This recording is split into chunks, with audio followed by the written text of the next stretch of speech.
Merci, je suis de meeting. Hide floating. Okay. Voilà, et puis, donc là, aujourd'hui, on va plonger dans Stripe. Donc, on va peut-être créer, je sais pas s'il faut qu'on crée une page ou on crée le workflow, mais en gros, on va dire juste pour le moment un truc très très simple qui est de passer de cette page. On va voir la partie grossièrement, hein, donner un pourboire. On va dire content format, c'est currency. C'est dommage que le currency, en fait, quand on utilise le currency de Bubble, il met le symbole pour le currency, pour la monnaie, derrière, parce que c'est ça le standard dans le monde anglophone, et pas après le chiffre. Donc, c'est un peu dommage. Des fois, je contourne en mettant un tout petit input avec un signe euro à côté. Donc, c'est clair ce que c'est, parce que sinon, c'est euro d'abord et puis le chiffre qui est du monde anglophone. Donc là, on a donné, on a notre bouton pour donner. Et pour faire vraiment grossièrement, parce que là, ça va être basé sur le QR code, je vais faire vraiment juste pour montrer l'exemple de Stripe. Je vais mettre un menu déroulant de sélectionner serveur, un peu comme ça. Le serveur, je veux dire la personne qui... Non? C'est serveur ou... Serveur, c'est un bon mot pour quelqu'un qui travaille dans un resto? Et pour une fille, c'est... serveuse? Serveuse, ouais. Voilà, serveur, serveuse. Ouais, on vient du serveur. Hein. Je n'ai pas créé ce document à Open Solutions pour rien. Donc, voilà, serveur, serveuse. Donc, en montant, sélectionner la personne et puis donner. Et là, la liste des personnes, ça va être rempli de utilisateurs. Donc, il faut qu'après, on définisse dans la base de données comment on peut définir un utilisateur qui est un serveur. Pour moi, je vais peut-être juste faire un truc, au lieu de dire serveur oui ou non.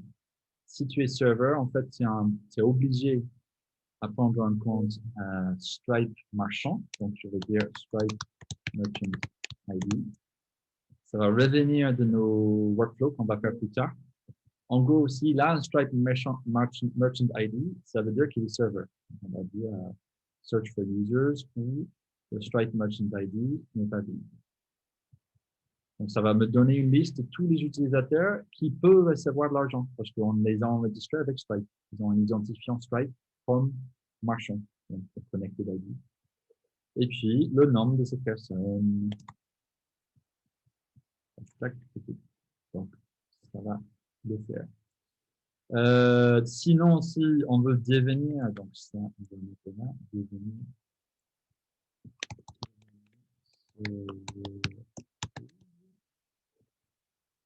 Non, on va dire inscription. Devenir. C'est déjà inscription si elle recevait.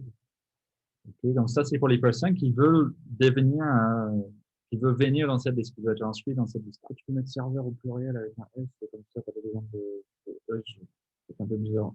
Tu peux mettre sélectionner serveur avec un S, comme ça tu leur veux tous, au lieu de dire le serveur, et comme ça tu veux dire que le instrument, c'est le fait, non? Bien sûr. Après, il pas lu mon document. Il n'y a personne qui lit mon document, hein, parce que il fixe des règles. Serveur, serveuse, parce qu'il y a les deux. Donc là, normalement, ça va les inscrire avec Stripe, sur notre compte Stripe. Et j'avais donc, aujourd'hui, je vais vous montrer mon compte Stripe. Et comme je fais les choses à l'arrache, je ne vais rien cacher. Je vais montrer tous les clés à payer, tout ça. Et puis, je vais les changer après. Tu peux les fouter, hein? Non, non, moi, je n'ai pas les compétences à faire ça. Je dirais, non, je sais pas, on verra. Je ne sais pas que c'est nécessaire. Je vais juste changer les clés. Donc, je vais sélectionner un compte que je n'utilise plus. Ouais, Osmond Solution, il n'y a rien là-dedans. Même si quelqu'un le hack, c'est même pas connecté. Du test data. Donc là, sachant avec Stripe, il y a le test data et le live. Le test data, ça nous permet de faire les paiements avec les cartes test, comme 42, 42, 42, 42, 42, 42. C'est une carte test. On peut effectuer les paiements et c'est reçu dans le compte comme de la vraie monnaie, mais c'est pas de la vraie monnaie. C'est pas connecté à un compte bancaire. Donc, on va créer une clé API.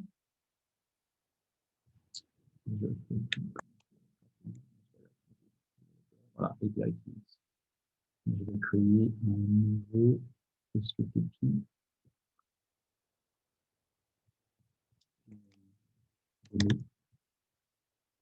Dis-moi, Richard, pourquoi là, tu as mis créer Restricted API Key? Normalement, c'est en mode test, ça suffit, non? T'as dit? Là, en fait, tu as mis un API restrictif. Mais si tu es en mode test, tu peux faire tous tes tests avec le mode test. Ah oui, donc normalement, j'aurais utilisé le clé API qui est que tu as vu dans le. Oh non, là, attends, je vais te montrer. Donc, normalement, je peux juste utiliser cela. Mais comme j'ai enregistré, je vais le publier sur YouTube, je ne veux pas donner le secret key, en fait. Donc, donc d'accord, donc tu as fait un deuxième. Je vais créer un clé test, mais j'ai donné tous les accès, en fait. Donc, c'est le même que le secret key. Le secret key global, ça donne accès à tout par défaut. Le restricted key, tu peux le restreindre à un certain nombre de choses. Et donc, si tu crées pour un client et tu veux que ça passe par ton compte pour tester, tu peux créer un clé juste pour ce client où il y a un nombre de choses restreintes que tu peux faire, par exemple. D'accord, je ne connaissais pas. Ouais. D'accord. J'ai une question, Richard. Ouais. Est-ce que tu as créé un produit, par exemple, qui s'appelle le nom du projet, normalement qui va être attaché à la clé, non, ou pas? Ou bien tu ne dois pas créer de produit? Donc, en gros, il faut comprendre qu'avec Stripe, tu crées un compte Stripe, tu crées un business, en fait. Donc là, quand tu prends ton client, par exemple, ça serait que il te demande, voilà, j'ai besoin de Stripe, tu dis, bah, OK, donne-moi, transférer, plusieurs justificatifs de lesquels, et je vais te créer un compte Stripe et je vais t'ajouter comme admin, quoi. Et puis, tu peux le créer toute seule et puis lui donner l'accès admin. Et là-dedans, tu auras un seul compte bancaire auquel tous les versements sont faits. Donc, chaque business, il a son compte bancaire individuel où il peut avoir les versements d'argent qui sont reçus, versés. Voilà. D'accord. Et puis,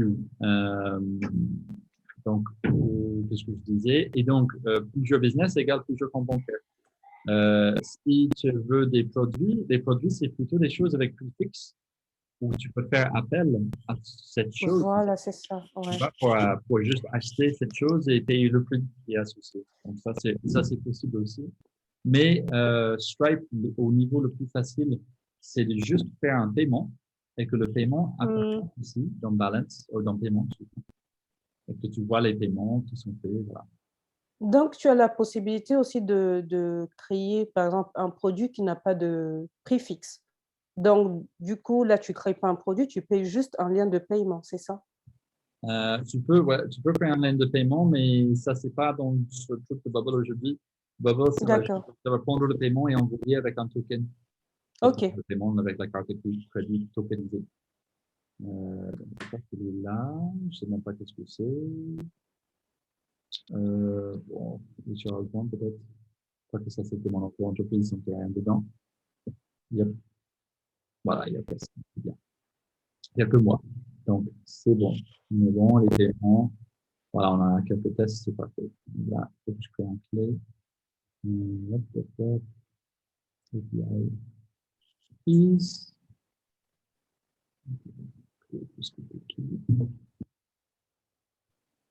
Et c'est le mot.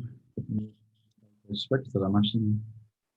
J'ai jamais testé les clés créées comme ça. J'imagine que ça va marcher. Right, right, right,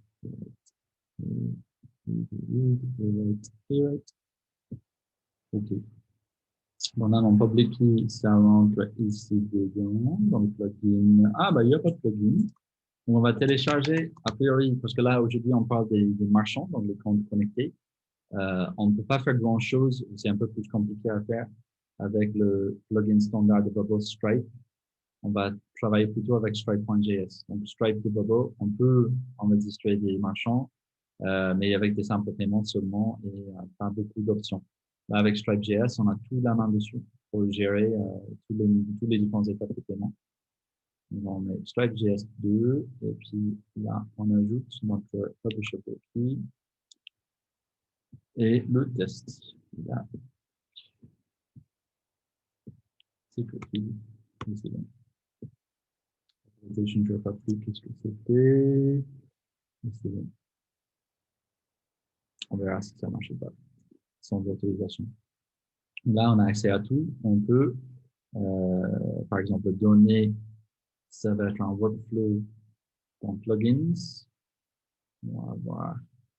Et là, c'est assez, on ne va pas dire que c'est compliqué, mais c'est les vrais API endpoints de Stripe. Ce n'est pas quelque chose qui a été créé par Bubble pour faire plus facile. C'est quelque chose de vrai de vrai. Donc là, paiement. On peut créer un payment intent. Et on peut capturer, créer, capturer, confirmer un payment intent. Je ne sais pas si vous avez déjà vu ça, le payment intent de Stripe. Pas du tout. Et du coup, quelle est la différence entre confirm, create et capture? Donc, create payment intent. Payment intent, c'est que il envoie la carte de crédit à Stripe avec le montant qu'il veut prendre et ça devient un payment intent. Donc, il est stocké chez Stripe comme je vais me préparer à prendre un paiement. Confirm, ça veut dire qu'à la fin, si je ne dis pas de bêtises,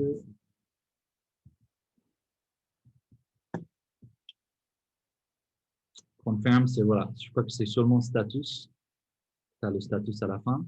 Après, je vous conseille fortement d'aller dans le Stripe Docs API parce qu'il va te donner, genre, par exemple, les erreurs qui sont là, le status et les erreurs, c'est des choses fixes.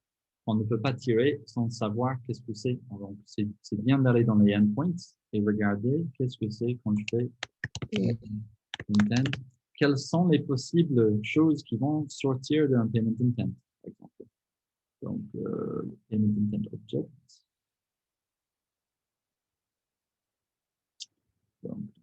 Donc, status.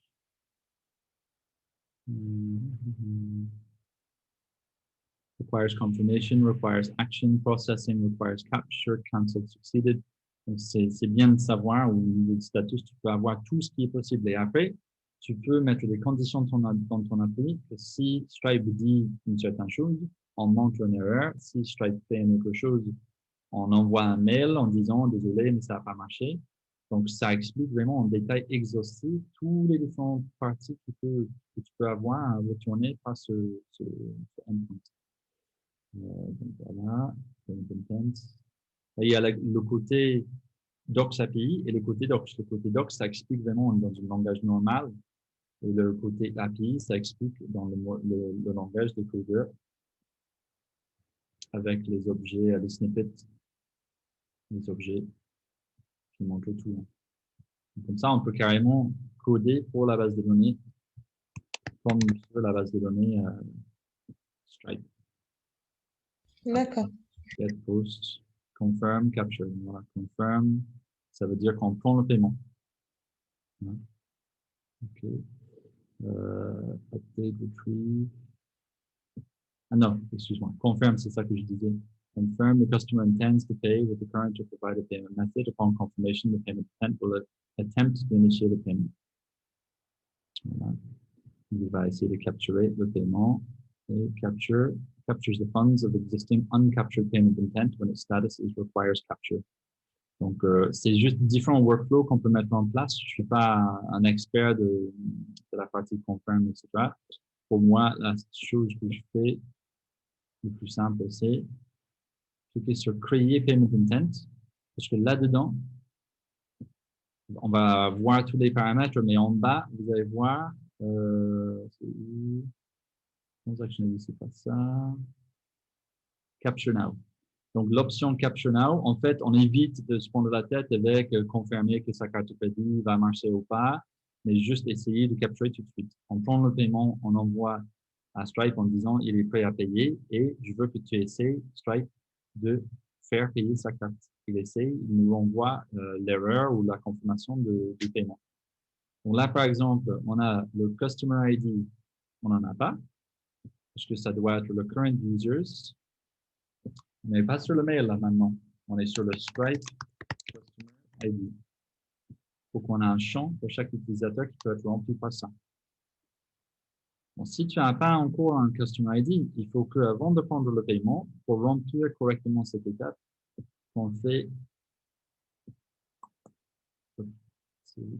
plugins, stripe.js customer create. On a le nom, donc current user's name. On a le mail, current user's mail. Tout ça, c'est envoyé à Stripe et c'est logué avec Stripe. Et là, en client, ça veut dire la personne qui paye. Juste, Richard, la semaine dernière, je crois que le user, c'était le serveur, non? Le user, oui, my user, en fait, on a une table user. Et là, le user, ça peut être à la fois quelqu'un qui paye comme quelqu'un qui est serveur-serveuse. Parce que le user, c'est la table où on enregistre avec un mail et un mot de passe une personne. C'est la table qui est figée où le mot de passe est caché, donc c'est le plus sécurisé pour enregistrer l'utilisateur. Au lieu de créer un type de data serveur et lui laisser stocker son mot de passe dans un champ qui, si la table n'est pas bien protégée, tous les mots de passe des utilisateurs vont être dévoilés. Mais là, le mot de passe, c'est béton, il n'y a aucun moyen, même si la table de l'utilisateur est publique, on ne peut pas prendre le mot de passe de cette table depuis nulle part. D'accord. D'accord. Et puis, donc, on a le mail, le nom de cette personne. Description, on s'en fiche, c'est juste le metadata. Si tu as besoin un jour d'aller dans ton Stripe et regarder certains metadata des utilisateurs qui sont stockés là-dedans, donc, imagine que tu as plein d'utilisateurs et tu utilises le dashboard Stripe pour gérer un peu, que tu n'as pas mis en place un truc dans une page admin dans ton bubble, c'est pas grave. Tu as des customers là, donc les customers, c'est ceux qui payent. Donc, tu as tous les metadata de chaque customer qui est là. Balance 0, j'imagine, je ne crois pas que c'est nécessaire. Adresse, c'est facultatif. Metadata, en cours, on peut faire les clés et les valeurs qui enregistrent en dur des metadata, pas juste un descriptif, mais un truc où on peut peut-être piocher les data après. Donc, si jamais vous voulez créer genre que serveur égale non, je sais pas, un truc comme ça. Non, c'est pas ça. Comme ça, peut-être dans le futur, tu vas aller piocher avec des appels API vers Stripe, donne-moi le metadata, serveur égal, et si c'est non, voilà. Donc, on peut coder en dur côté Stripe, et même pas dans notre propre base de données, pour voir pourquoi pas les choses chez Stripe, si le use case est bon pour ça, pour piocher, peut-être filer les choses dans le futur, ou même pour vous, hein, quand vous faites des extractions de Stripe pour voir tous les paiements qui étaient reçus, de filtrer pour le metadata serveur égal non, je sais pas. C'est des options à faire. Stripe Connect, c'est pas pour le moment, parce que Stripe Connect, ça veut dire que c'est un marchand, donc c'est un serveur-serveuse. Donc ça, on laisse blanc parce que c'est un client. Mais après, juste parce qu'on a créé le client, ça ne veut pas dire que le client est mis à jour, parce qu'on n'est pas dans le plugin automatique de Bubble. On est dans un plugin très précis. C'est à nous la responsabilité de mettre à jour le current user et d'ajouter son Stripe Customer ID qui vient de Step 1 Customer ID là-dedans. Il faut toujours avec Stripe protéger contre les erreurs. Vous avez vu que là, on peut tirer l'erreur de la première étape. Donc, encore une fois, le meilleur, c'est d'aller là-dedans, trouver Create Customer et de voir les erreurs possibles qui peuvent sortir. Returns an error, on peut regarder, errors, et puis voilà, il y a plein d'erreurs qui peuvent sortir de différents types de choses. Donc, c'est bien des fois de coder vraiment précisément pour quelque chose, de sortir ce genre d'erreur, si l'erreur code égale ça. Bah, il faut qu'on dise, avant de mettre à jour l'utilisateur, il faut qu'on dise quelque chose. Là, je préfère personnellement utiliser les error alerts. Mais vous pouvez utiliser une alerte en dur, un truc qui fait pop-up, qui explique pourquoi le compte n'a pas été créé, pourquoi il ne peut pas être payé. Ça peut être écrit en dur, mais juste pour faire l'exemple, je vais faire les error alerts. Parce que c'est le plus facile, le plus joli, de mon avis. Et Toast Notifications. On le met en place, ce plugin, et puis, oups, on met, oups. J'ai plus l'habitude parce que j'avais un écran à droite l'autre jour et donc j'ai mis le menu à gauche pour ne pas avoir. Donc, c'est pas grave. Et puis voilà. Donc là, nos alertes, ça apparaît dans plugins. Tout en haut, Error Alert standard. C'est très facile à mettre en place. On a Error qui va le faire en rouge. Et on peut customiser les couleurs aussi pour votre appli. Et puis là, Error création. Désolé, ça n'a pas marché.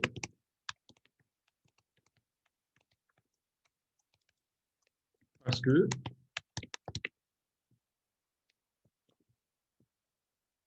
result of step 1's error. Il va nous dire l'erreur qui était produite. La XSS protection, c'est quoi? C'est tout nouveau, ça. Disables potentially harmful custom HTML to be displayed in error alerts. Bah c'est marrant. Donc, il y avait, ouais, bien sûr, comme c'est dynamique, peut-être on peut laisser les clients mettre quelque chose dedans et qui peut hacker le site. C'est marrant. Merci pour ça. Donc, il montre cette alerte seulement si result of step 1's error is not empty. Bien sûr. Et si ce n'est pas empty, peut-être ça serait prudent de ne pas passer par toutes ces étapes-là et juste faire terminate le workflow. Moi, j'utilise ça tout le temps avec Stripe parce qu'on ne peut pas savoir s'il pète Stripe. Après, ça peut être assez ennuyant pour tous les autres étapes. Donc, si l'erreur n'est pas vide, on montre l'alerte, on arrête. Donc, toutes les autres étapes ne se déclenchent pas. Donc, au moins que si quelqu'un a déjà un compte Stripe, ça ne va pas écraser son compte Stripe avec un résultat nul, par exemple. Donc, ça garde le compte Stripe, ça ne lui laisse pas la possibilité de faire une bêtise. Donc, on lui crée son compte, on update avec son Stripe ID, et là, le Customer Stripe ID, ça va être correct. Le montant, c'est le input qu'on avait là, donné en pourboire, valeur. Currency code, vous pouvez regarder pour les currency codes, on est payment intent, ça va être descriptif, c'est important parce que ça va apparaître dans le. Là, on est en train de prendre un paiement en vrac. Donc, on va mettre le descriptif qui va apparaître sur la page paiement, qui est paiement pourboire. Et puis, je vais même mettre le chiffre dedans parce que ça va être sympa. Payer, c'est pas nécessaire, c'est juste pour montrer comment on peut faire. Payer 1 € en pourboire. Je crois que je suis limité, donc je vais peut-être atteindre la limite là, désolé. Et puis, c'est le drop-down, donc le servers none. Donc, ça va être affiché sur la page Stripe qui prend le paiement. Payer le montant, on peut voir à quelqu'un. Donc, c'est vraiment clair pour la personne quand il arrive sur Stripe, qui n'est pas en train d'être hacké ou quelque chose. Ça correspond exactement à ce qu'il vient de faire sur le site. Donc, le UX est bon. Statement suffix. Easy. Pour voir. Je crois que là, on est limité aussi, mais je ne sais plus combien. Statement suffix, c'est qu'est-ce qui va apparaître sur le relevé de compte de cette personne. Voilà. Stripe, n'hésitez plus pour voir. Captiona, oui. Sinon, il faut qu'on stocke le payment intent. Donc, si jamais vous voulez créer une appli où ça stocke, donc on a un paiement. De mon avis, très important de créer un data type paiement, donc un base de données, parce que ça stocke tous les infos de Stripe. Donc là, on a payment intent ID.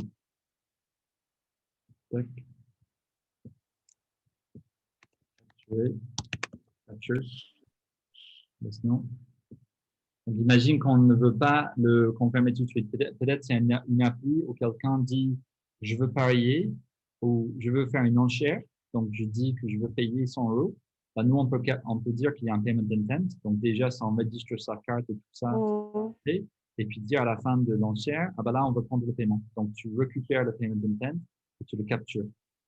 Donc là, on a le résultat de payment intent ID. Capture égale non. On peut même mettre statut, pourquoi pas.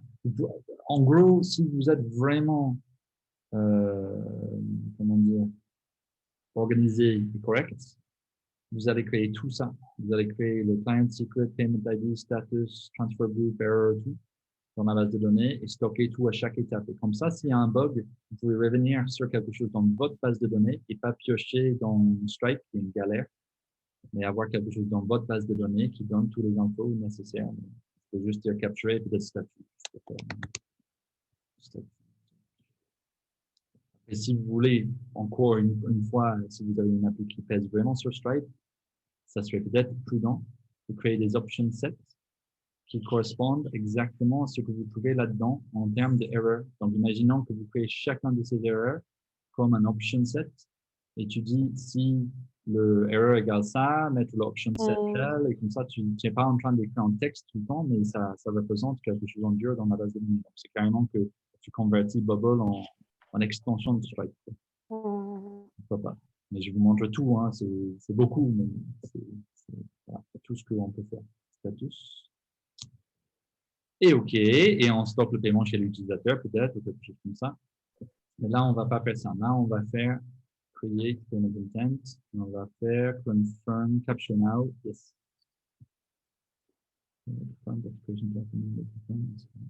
Okay. Bon, donc on va créer, capturer, et là, on va dire capturer égale yes. Le status, normalement, ça va retourner, ça va avoir payé à la fin. Et puis, je crois que c'est tout. On avait le payment intent ID, c'est bon. OK. Donc là, notre workflow, de mon avis, c'est bon.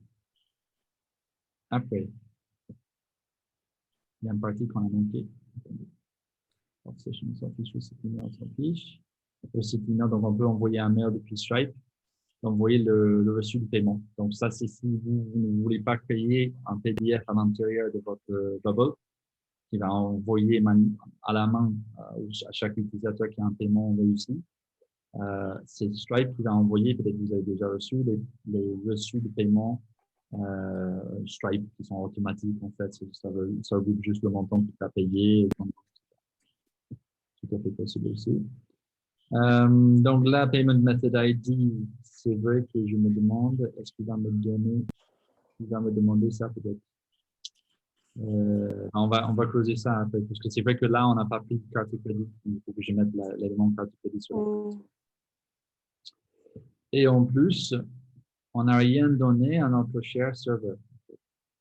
Donc, on peut automatiquement donner à notre serveur parce qu'il a un compte Stripe Connect. Il a un compte connecté, machin. Donc, on peut faire une transaction directe. Ça veut dire que la transaction est comme le seller a fait la transaction lui-même. Destination, c'est la plateforme, donc EasyTips, qui est le marchand. Ce n'est pas l'utilisateur server front, c'est EasyTips qui apparaît. Si cette destination est de la part d'eux, c'est le site de la plateforme et le serveur qui sont notés comme le type de transaction. Donc, on va juste dire direct. On va mettre ça directement au serveur. Le seller, c'est le drop-down qu'on avait pour en sélection de notre serveur. La personne qu'on a sélectée, on utilise son identifiant Stripe marchand. Application fee, combien en montant par pourcentage est-ce qu'on va garder comme commission? Donc, moi, je vais garder. C'est pas un pourcentage. Pas un pourcentage, c'est un montant. Si on met 20%, ça ne va pas marcher. Plutôt, je te conseille, parce que là, j'ai tendance, quand je fais des choses à l'arrache, de faire donner un pourboire de valeur fois 0,2, par exemple. Ouais. C'est au point 2. C'est important parce que Bubble il utilise les calculs en mode anglais, qui est point au lieu de virgule. Donc ça, oui, mais à la fin, si un jour la commission change, ou si un jour il y a des utilisateurs VIP, où ils payent moins, par exemple. J'ai vu un très bon exemple de ça dans une autre appli. On crée des option sets de commission. Et là, niveau, donc, niveau, et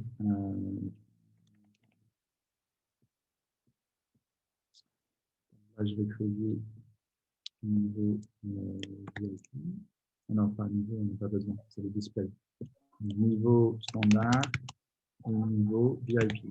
Là, les options set, je vous rappelle, c'est une façon de créer des références qui sont comme une base de données figé, qu'on ne peut jamais changer. On peut juste faire référence, mais on peut vite faire référence à cette base de données sans faire de recherche.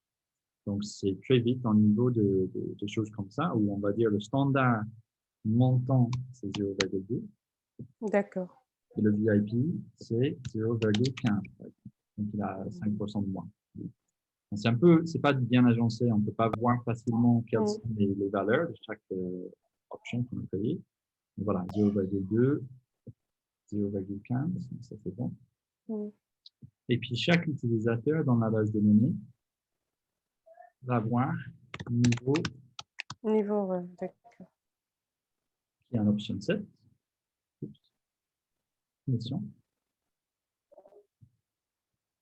Et le défaut, c'est standard. Donc, quand on crée un utilisateur, ça va mettre le standard comme niveau de commission par défaut. Et là, on va, encore une fois, on va faire référence à ça ici. On va dire que le montant qu'on garde, c'est le montant pour boire fois commission. Drop-down servers, niveau commission. Niveau commission. Donc, normalement, ça va mettre 0,2 fois 0,2. Mais ça peut être 0,15, ça dépend.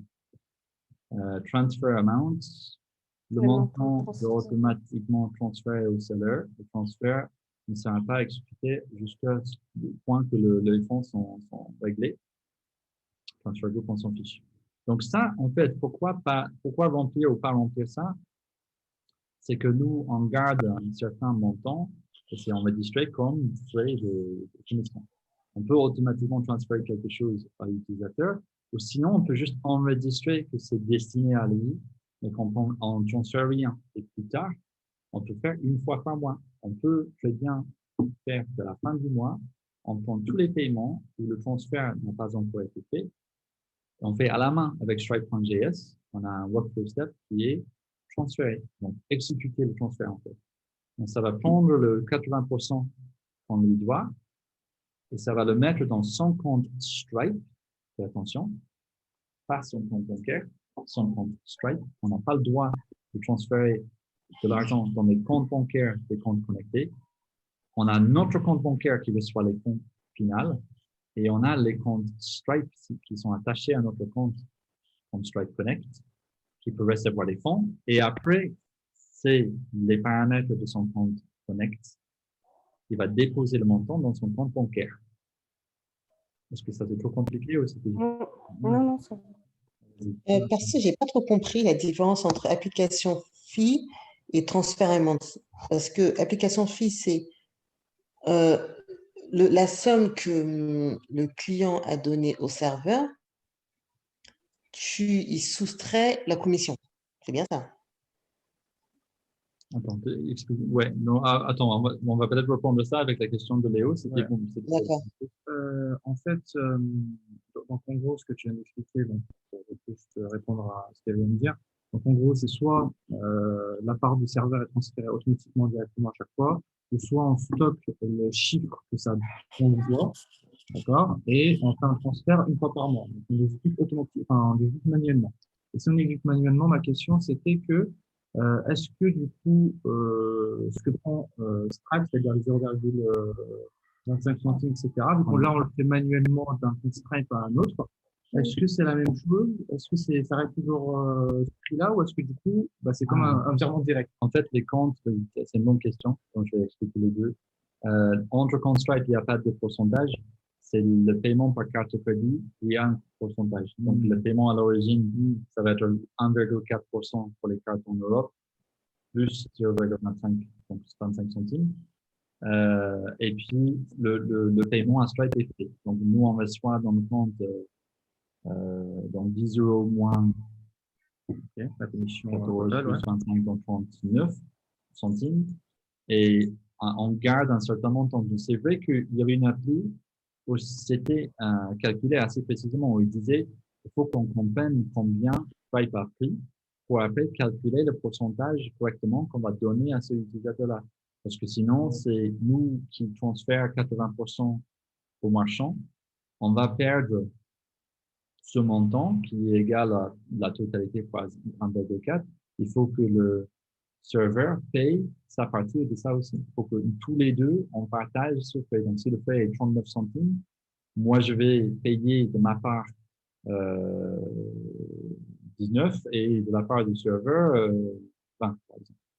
Un truc comme ça. Donc, il y a des calculs des fois à faire, mais c'est dans le business plan plutôt que dans la techno. Mais Pourtant, dans le tarification de Stripe, si je ne dis pas de bêtises, le 0,25% plus les centimes, c'est pour la partie marketplace. Normalement, si c'est du client vers toi, vers ton compte Stripe, et si toi, à la fin, tu fais manuellement vers les autres comptes Stripe, normalement, en direct, ça ne coûte pas le même prix.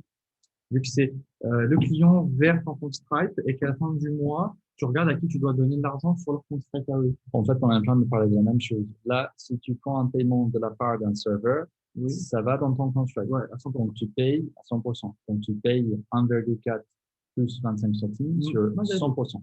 D'accord. Tu gardes dans ton compte Stripe avant de verser dans ton compte bancaire. Tu divises une partie de cet argent et gratuitement, tu l'envoies à un compte Stripe. Parce que ça, c'est entre compte Stripe. Un compte Stripe d'un serveur. Et puis, Stripe dépose. Donc, en gros, c'est nous qui décidons. Est-ce que le serveur va payer la totalité, par exemple? On peut dire que tu vas recevoir 80% moins le paiement de 1,4 sur la totalité et les 25 centimes. Oui, peut-être. Donc, c'est vraiment au business plan où tu décides comment tu vas vendre ça à tes serveurs. Est-ce que c'est toi qui prends en charge les frais de Stripe ou est-ce que tu les fais payer pour les serveurs? Après, c'est le calcul à la fin. Oui. Comment tu calcules Ça, le tu peux montant pas que tu juste gagnes. l'appliquer en option dans ton compte Stripe ici en règle. Qu'est-ce que tu veux dire? Bah, que justement que la règle c'est telle somme moins la commission, enfin que la commission soit par,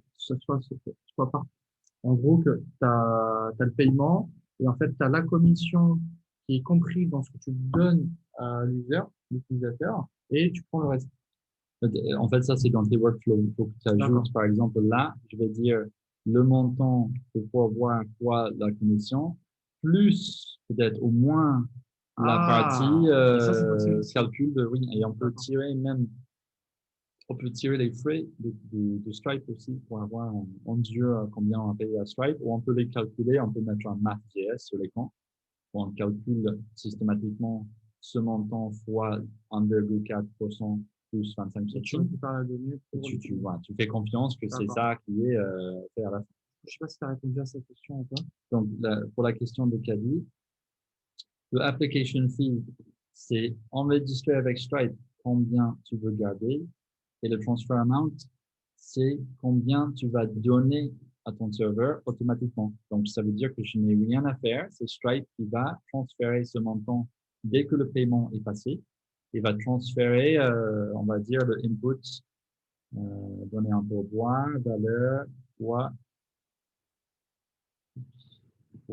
0,8. Donc, ça serait une autre chose peut-être à mettre dans les options, mais bon, c'est le montant qu'on transfère au serveur directement depuis Stripe.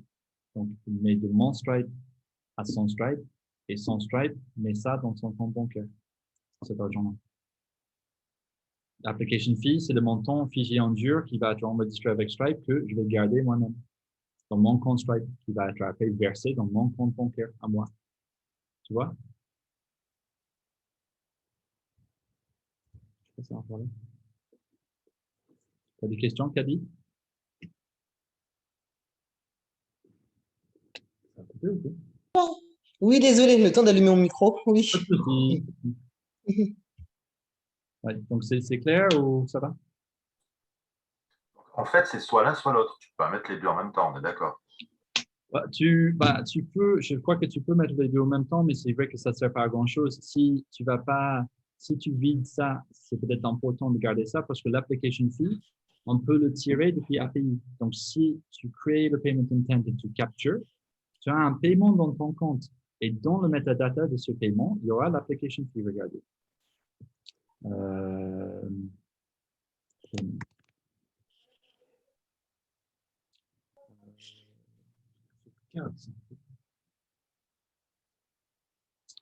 Capture, confirm, capture. Authorization capture et amount capturable et application fee amount. They apply the payment transfer to the owner Stripe account. amount of application fee collected will be capped at the total payment amount. Blablabla. Donc, ça veut dire que c'est stocké là dedans quelque part.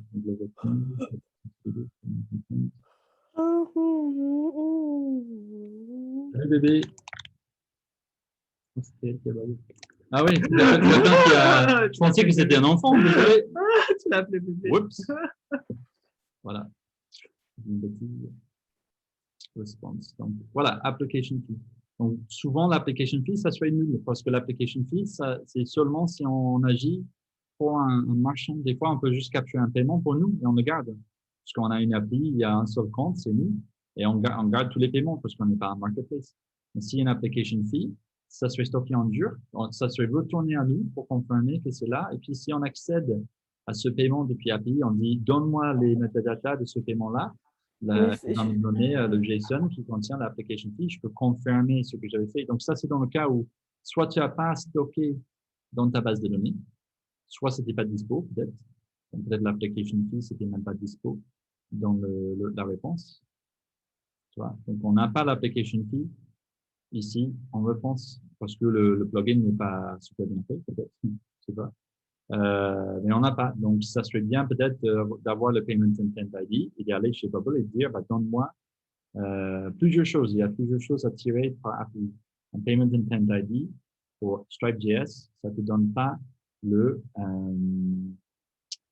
Payment ID, donc le vrai Charge ID. Charge ID, ce n'est pas là. Charge ID, qui est vraiment le paiement, qui contient les data standards de paiement, c'est non-charged payment method details. Non, c'est pas là. Je crois que dans le charge, il y a le payment intent d'où il venait le charge. Le charge, c'est notre objet.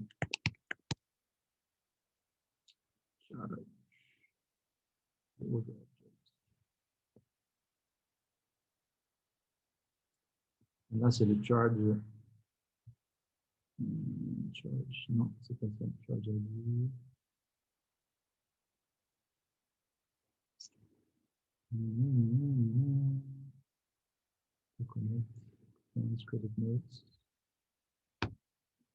Bon, c'est pas grave. Il y avait, on va voir ça peut-être la prochaine fois quand j'ai un peu de temps à creuser. Mais il y a une différence entre le payment intent et le paiement en soi, qui n'est pas retourné avec cette étape plugin. Donc, il y a une partie où il faut mettre en place des API connecteurs ou des choses dans la base de données qui peut aller tirer plus d'infos parce que tout l'info n'est pas retourné avec ce plugin. C'est un peu dommage. Ça semble que ça va à 100%, mais c'est pas à 100%. Donc, on peut tirer le reste des données avec des appels API, par exemple. Mais normalement, là, on a pris le paiement et on a le montant transféré au serveur, mais on va le laisser blanc juste pour voir ce que ça donne. Et voilà la première partie. On crée un paiement et puis c'est bon. Et puis, on va montrer à la fin que le paiement a réussi. Donc, plugins error alert. On va montrer un joli alert, paiement réussi. Pour votre paiement. Oui, il y a des alertes. Bon, error alert, non, parce que c'est un toast, c'est un truc figé. Tu peux pas mettre de couleur, rien par rapport aux couleurs de... Tu peux, tout à fait. Les couleurs, oui, mais on peut pas voir là parce que ça va pas marcher. Mais si, on peut voir parce que ça va pas marcher, justement. Error alert, tu vois, tu as le background color, tu as le text color, chaque type, mais tu as les 3 types, justement. Ouais, voilà. Info, warning, ok, choisis par rapport aux 4 types. couleurs. Donc, on a soit une erreur merci, parce que le Stripe payment intent error is empty. Soit on a un moins joli alert pour dire, bah, désolé, quelque chose ne se passe pas bien. Donc, paiement échoué.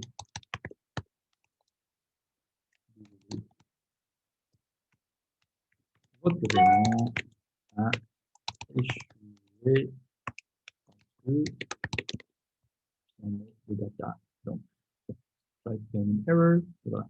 On va mettre l'erreur en vrac, mais au moins ça explique un peu à l'utilisateur pourquoi. Et ça, c'est si ce n'est pas vide. Voilà, ça c'est bon. Et puis, le paiement, est-ce qu'on a bien... Non, on n'a pas capturé l'erreur. ça serait bien si on capture quand même l'erreur. Moi, j'aime bien créer un payment toi-même avec une erreur, mais on a le droit aussi, bien sûr, de créer un type différent qui est une table error Stripe, carrément une table juste pour les erreurs de Stripe. Ça peut être bien de mettre les mêmes données, mais de faire le paiement juste au cas où que l'erreur est vide et de créer un autre type qui est Stripe error, par exemple, qui est si l'erreur n'est pas vide. Donc, comme ça, on a deux tables, les paiements qui ont réussi, les paiements qui ont échoué. Mais moi, je mélange parce que, je sais pas, parce que je suis payant, peut-être, je sais pas. Je donne des bons conseils et puis voilà, c'est pas ça que je fais dans mes applis. C'est grave. Donc, je vais soit capturer que c'est bon, soit capturer une erreur. Et je peux dire après, faire une recherche, tous les paiements où l'erreur est vide. Donc, ça veut dire tous les paiements réussis. Et donne-moi tous les erreurs où ce n'est pas vide. Voilà. Je sais pas si on peut tester, certainement, ça va pas prendre un paiement parce qu'on n'a même pas de carte ou rien. Vous voyez, comme j'ai dit, que le haut, c'est avant. Donc ça, c'est pas très vide. On n'a pas d'utilisateur, même parce qu'il n'y a pas d'utilisateur. Envoie-moi de l'argent, rajoute mes mots. Non. Je peux pas. Niveau commission standard, non requis, Stripe Customer ID dont pas besoin, donc ah oui.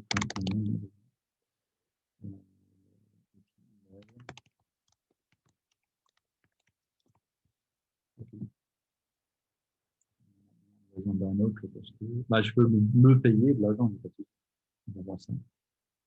Donc, tac. On va donner 10 €. Ouais, 190 €. Hein.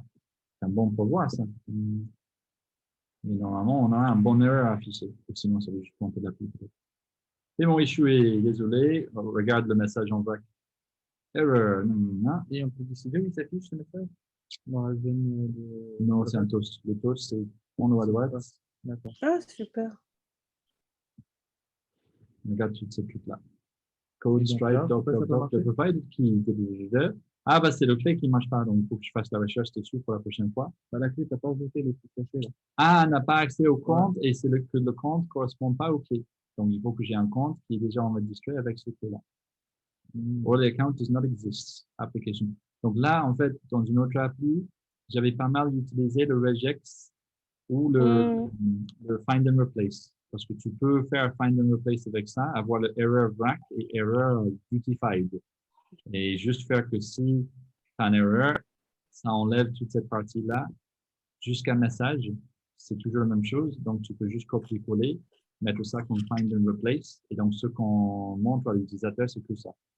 Qui, toujours pas très joli, mais bon, au moins, il a un message, il a tout ce qu'il y a après message. Ou vous utilisez regex. Parce que regex, ça peut bien tirer tout ce qu'il y a jusqu'à Et est-ce message. que c'est possible d'afficher dans la page, sachant que certains ont des adblocks, ça peut bloquer le pop-up? Ah, le pop-up touch, c'est pas bloqué par les adblocks. Non, touch, c'est un truc spécifique. Contrairement à un pop-up qui est vraiment une fenêtre qui s'ouvre, qui sert à être bloqué. Mais non, ça c'est bon. Donc, ça me fait penser à oui, des autres applis où on avait souvent des erreurs et pour montrer quelque chose de joli aux utilisateurs, il fallait carrément tirer tous les exemples qu'on pouvait faire, des erreurs, des différents types d'erreurs, et puis faire un find and replace parce que c'est très moche. Ça. Donc, voilà. Et au moins, on a fait notre premier paiement, on a eu un bon erreur. C'est super. Donc, la prochaine fois, on va vraiment enregistrer la personne comme client. Ah bah ça, carrément, on n'a pas essayé de faire ça. Attendez. Est-ce que je peux juste faire une autre bêtise pour vous montrer? On va supprimer. Ça, c'est un gros avantage de Stripe.js. Stripe.js, on a la main sur tout. Donc, on stocke le client ID, on stocke le marchand ID. Si vous utilisez le plugin Stripe de Bubble, il les stocke en cachet, comme le mot de passe. Donc, on ne peut pas accéder.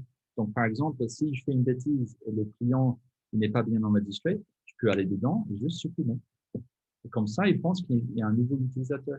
Mais avec le plugin standard de Bubble, on ne peut pas supprimer l'identifiant. Dès qu'on essaye, il y a un identifiant, mais c'est pas la bonne, je sais pas, on ne peut pas aller dedans changer. Donc, c'est très gênant. C'est bon, hein, donc je vais faire, je ne sais pas où il sur la page, je vais me donner 1000 € cette fois. Qu'est-ce que tu vas me dire cette fois? Non, encore une fois. Ah oui, non, ça a échoué au moment d'essayer d'envoyer le paiement au compte seller. Voilà. Parfait. C'est bien expliqué. Mais est-ce que dans mon compte Stripe, j'ai un customer quand même? Les customers, c'est Non. c'est des clients, des serveurs. Les customers, en fait, c'est chaque personne qui a passé un paiement à travers mon compte Stripe. D'accord, c'est ceux qui donnent l'argent au serveur. Ouais. Donc, la D'accord. personne, Judy, qui donne son argent à Franck, le serveur, moi, je vais avoir Judy et tous les clients qui donnent sur ma plateforme dans cette liste. Franck, s'il a un compte Stripe lui-même, s'il a un vrai compte Stripe, il va avoir juste quelques-uns qui me donnent à lui. Mais voilà, moi, je suis le compte parent, on va dire. J'ai des comptes enfants, Stripe, et moi, je suis le compte parent. Donc, je vois tous les paiements passer à travers moi pour vérifier. Les serveurs, ils voient que les paiements qui étaient destinés à eux. D'accord. Et du coup, il y a affiché le nom de qui leur a donné ou il faut afficher la plateforme? Bah, si lui, il a un compte Stripe, disons, qu'on dit standard, Connect Standard, il va voir, parce qu'il va avoir un dashboard Stripe comme moi. Donc, il peut voir les mails et les noms et même un bout de carte de crédit, mais pas toute la carte de crédit de chaque client. Et c'est pas possible de cacher ça parce que ça ne fait pas trop. On peut l'enlever du Stripe et puis Stripe Express, Connect Express, où il n'a pas de compte Stripe, c'est nous qui gérons son compte Stripe à sa place.